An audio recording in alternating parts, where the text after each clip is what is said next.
This weekend, the Universal Church observes the Solemnity of the Most Holy Body and Blood of our Lord Jesus Christ, also known as Corpus Christi Sunday. And I think this is a good time for us to reflect on how our belief in the true presence of our Lord in the Eucharist impacts our life, what difference that makes for us, how that contributes to our living out of the Christian virtues of our Catholic faith. Just a few days ago, Pope Francis confirmed that a second miracle could be attributed properly to the intercession of Blessed Carlo Acutis, which means that now preparation can be made to canonize Blessed Carlo Acutis as the first millennial saint.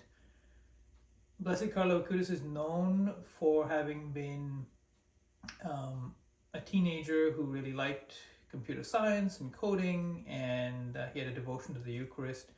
And he set up a website about all of the Eucharistic miracles around the world and a list of all the approved Marian devotions as well. The thing about Carlo Acutis, though, Blessed Carlo Acutis, is that if he had been living right now in 2024, he would be only 33 years old. It makes him a sort of a contemporary young man, a man of, the current young generation. And besides just bringing together these two things of, having a technical know-how that is compatible with his deep Catholic faith, he allowed his faith to really resonate and to flow outwards into his life, into his interactions with other people, which is why he's been canonized, really. He was known for spending time in adoration before the Blessed Sacrament, and he was known for his cheerfulness to others.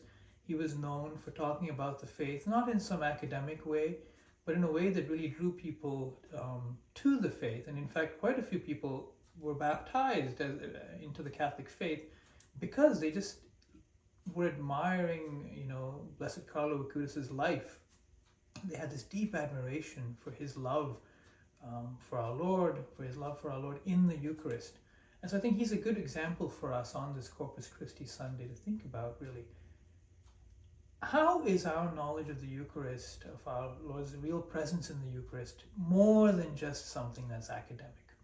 How does it take root deep in our lives?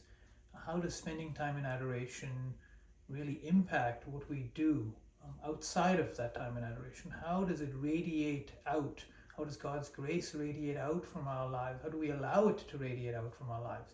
These are things I think that are good to ponder on, to think about during this celebration of the Solemnity of Corpus Christi, and to ask Blessed Carlo Acutis for his intercession, that we may spend more time in adoration of our Lord in the Blessed Sacrament, and that we may allow that time to really infuse our life with Catholic virtue and with Catholic faith, hope, and love that then draws others to our Lord and to the true faith.